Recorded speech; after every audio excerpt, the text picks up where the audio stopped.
এই হচ্ছে সেই বাড়ি, যেই বাড়িতে স্বয়ং হেমা মালিনী শুটিং করছেন। হয়তো ভাবছেন এটা কোনো সিরিয়ালের সেট, নয়, ছবির সেট। তবে ছবিতে রয়েছেন হেমা মালিনী। তবে কেমন সাজলেন তিনি? কে সেই হেমা মালিনী? চলে আসুন। কে সেই হেমা মালিনী? যেই হেমা মালিনীকে আপনারা এক্সপেক্ট করছেন, সত্যিই কি সেই মায়ানগরীর হেমা মালিনী, নাকি অন্য কেউ? এছাড়া এই ছবিতে আর কারা কারা অভিনয় করছে, কেমন চলছে ছবির শুটিং, সব কিছু খোঁজ নিতে এই মুহূর্তে আমরা যাব শুটিং ফ্লোরে।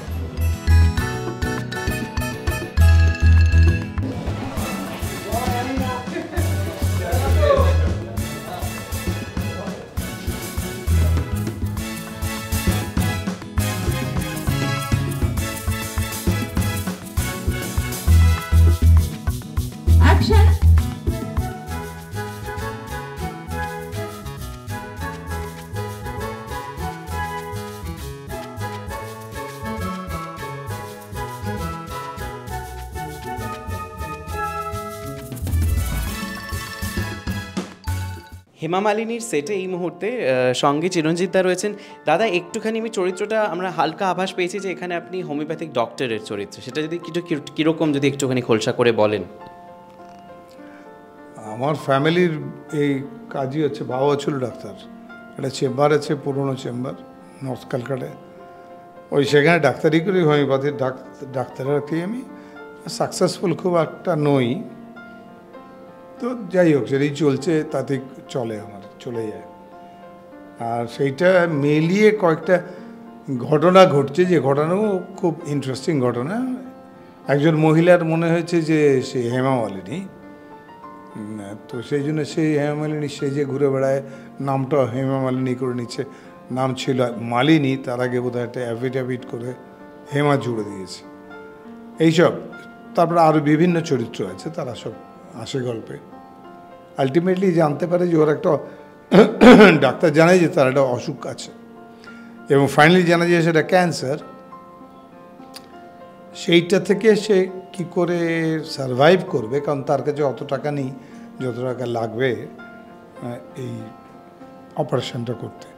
তো সেই টাকার সন্ধানে সে ঘুরছিল, তাতে ওই হেমা মালিনী এসে বলে আমি দেবো, আমার গয়না ফয়না দিয়ে দেবো।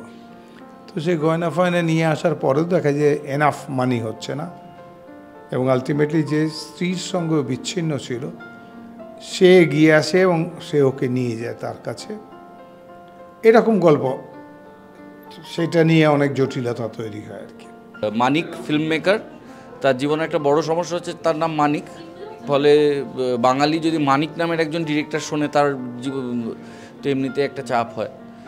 তার উপরে ক্রিটিক্যাল অ্যাক্লেম পেয়েছে, কিন্তু কমার্শিয়াল সাকসেস সেভাবে পায়নি, এখনও ইন্ডিপেন্ডেন্ট, খুব কাঠখড় পড়িয়ে প্রত্যেকটা ছবি করতে হয়। এরকম সময় যখন ও ফাইন্যান্সার পাচ্ছে না, ছবি নিয়ে স্ট্রাগল করছে, তখন জ্যোতিষ চর্চার জন্য রোশনির চরিত্রটির কাছে আসে, তারপর গল্পর টানা পড়েন এগোনো। ছবির এখানে তুমি পরিচালক সেই অর্থে, কারণ ফিল্ম মেকার, কিন্তু আমরা জানি যে তুমি এখানে ছবি বানিয়েছিলে, কিন্তু তারপরে কি হলো, কি গল্প, বা আগামীতে কি ছবি বানাবে, ডিরেকশনে আসবে, কি হচ্ছে কি? না, ছবি বানাইনি আমি, ছবিটার শুটিংয়ের 2 দিন আগে ছবিটা বন্ধ হয়ে যায়। তবে ছবিটা এখনও আছে, বা অন্য ছবিও আমি এখন ভাবছি, সেগুলো সবই রেডি হবে, ছবি আমি বানাবোই। সঙ্গে এই মুহূর্তে ডাক্তারবাবুর অ্যাসিস্ট্যান্ট রয়েছেন কাঞ্চনাদি। কাঞ্চনাদি, এবারে এই অ্যাসিস্ট্যান্ট সে কি কাজ করে এক্স্যাক্টলি? ঠিকঠাক ওষুধ দিতে পারে? সে জানে ওষুধ ঠিক কোনটার জন্য, কোন রোগের জন্য কি ওষুধ? একদম, কারণ আমাদের যে ডাক্তারবাবু, মানে আমাদের চিরঞ্জিত দা যে রোলটা করছে, তিনি পুরোপুরি আমার ওপর ভরসা করেন। এবং ছবিটার শুরুতেই যেটা দেখা যায় যে আমি নানান রকমের, মানে কয়েকশো সেই ছোটো ছোটো হোমিওপ্যাথি, যেগুলো ছোটোবেলায় আমরা দেখতাম ইনফ্যাক্ট, ওরকমভাবে বানাচ্ছি। এবং আমি এই কথাটা বলতে গিয়ে I must mention one thing, যে আমরা যে চেম্বারে শুটিংটা করেছি, ওটা যখন ছবি মানে হলে দর্শকরা দেখবেন, পুরো লাফিয়ে উঠবেন, কারণ মনে হবে যেন সেই ছোটোবেলার পাড়ার ইন্টিরিয়ারে যেরকম হোমিওপ্যাথিক দোকান আছে, ঠিক একদম এক্স্যাক্টলি মনে হয় সেই দোকানটা তুলে আনা হয়েছে এক্স্যাক্টলি। আর ওটা আমরা নর্থ ক্যালকাটায় শুটিং করেছি, একটা অথেন্টিক একটা লুক ছিল, আর ফিলটাও অথেন্টিক ছিল। আর এই মহিলা হচ্ছে চিরঞ্জিত দার প্রচণ্ড ওয়েল উইশার হওয়ার চেষ্টা করে, এবং ও মনে করে যে এক সময় চিরঞ্জিত দার সবটা ওই পাবে।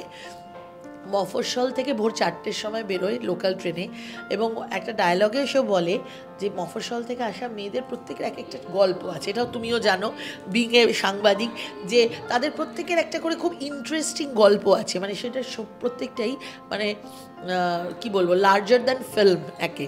তো এই মেয়েটারও একটা গল্প আছে। সেই গল্পটা যখন ছবিটা বেরোতে থাকে, ছবিটা এগোতে থাকে, তখন জানা যায় এবং মেয়েটাকে যতটা প্রথম দিকে ওপর চালাক, যতটাই ধূর্ত, যতটাই ওই এদের স্ট্যান্ডার্ডটা এরকমই, এরা ক্ষতি করে, এটা মনে হয় মানুষের চোখের জল আসতে শুরু করে। কিন্তু সেই চোখের জলটার সঙ্গে সঙ্গে এই যে বেঁচে থাকার যে নতুন কথা, সেটাও আবার আমি মেয়েটা শোনায়। তো সব মিলিয়ে আমি থ্রু আউট ছবিতে আছি। ক্যারেক্টারটা তো মানে ফিল্ম হেমা মালিনী, ক্যারেক্টারটা হচ্ছে একজন অ্যাস্ট্রোলজারের যে রিসেন্টলি ওর বিজনেস স্টার্ট করেছে। তো she is of course learning but becoming an expert through the process, and how she meets these interesting people who are very much like ordinary people and have goals and they face obstacles, and how she's trying to help them. But it also kind of brings to the surface the kind of troubles that she has in her real life, and somewhere they kind of meet. So that's pretty much it. সঙ্গে এই মুহূর্তে স্বয়ং হেমা মালিনী রয়েছে। এইটা শুনেই ভয় কিরকমটা লাগে। তো এই যে পর্দায় হেমা মালিনী হয়ে ওঠা, এবং সেটা নিশ্চয়ই একদিনে হয়নি, সেটার একটা লং প্রসেস আছে। কিরকম ভাবে মানে ওয়ার্কশপ অ্যাটেন্ড করা হয়েছে? ওয়ার্কশপ তো প্রচুর হয়েছে, এবং আমি খুব কার কাছে করেছি ওয়ার্কশপ আমি সেইভাবে কারোর কাছে করিনি। আমাকে কাঞ্চনা ভীষণ হেল্প করেছে, ও আমাকে সত্যি ওই করিয়েছে ওয়ার্কশপ বলা যেতে পারে। বাড়িতে এসে স্ক্রিপ্ট নিয়ে কী করে অ্যাক্টিং করতে হবে, কীভাবে ক্যামেরা ফেস করতে হবে, এগুলো আমাকে অনেকটাই হেল্প করেছে, এবং আমি রিয়েলি মনে করি যে খুব ভালো হেল্প করেছে। আমি খুব খুশি যে ওর মতো একজন মানে টিচার পেয়েছি, সোজা কথা। তো আমার না, সত্যি বলছি না, মানে সিরিয়াসলি নিজে জানি না কতটা বুঝেছে, কিন্তু আমার মতে আমার কাছে এটা অনেক বড় পাওয়া। তো হ্যাঁ, মানে একটা কনসেপ্ট, মানে আমরা যা হতে চাই, যা হতে পারি না, যা হতে পারবো না জেনেও হতে চাই, এবং সেই চাওয়াটার নামই হেমা মালিনী, একটা কনসেপ্ট এটা। তো এখানে একজন ভদ্রমহিলা নিজেকে হেমা মালিনী বলে দাবি করেন, নিজের নাম, যার সঙ্গে হেমা মালিনীর কোনো মিলই নেই চেহারার। তো এরকম একটা গল্প, এবং তিনি তার অসুখের চিকিৎসা করতে আসেন একজনের কাছে যার নাম ধর্মেন্দ্র ডক্টর। তো এই হচ্ছে গিয়ে, এটা হচ্ছে কি গল্প। এর পাশাপাশি আর একটা প্যারালাল ট্র্যাক আছে, যেখানে একজন এই সময়ের একজন পরিচালক, তিনি একটা সিনেমা করতে চাইছেন যার নাম হেমা মালিনী। ও আচ্ছা। তো ধর্মেন্দ্র ডাক্তার চরিত্রে অভিনয় করছেন চিরঞ্জিত চক্রবর্তী, আর যে পরিচালক মানিক মুখার্জি তার চরিত্রে অভিনয় করছেন রাহুল অরুণোদয় ব্যানার্জি। নাম হেমা মালিনী হলো মূলত এই হোমিওপ্যাথি ডক্টর এবং এই পরিচালকের গল্প। হেমা মালিনী শুটিং ফ্লোরের আপডেট আপাতত এইটুকুই। এরকম নানান এন্টারটেনমেন্টের রেগুলার ডোজ পেতে হলে অবশ্যই চোখ রাখতে হবে শুধুমাত্র আজ তাক বাংলায়।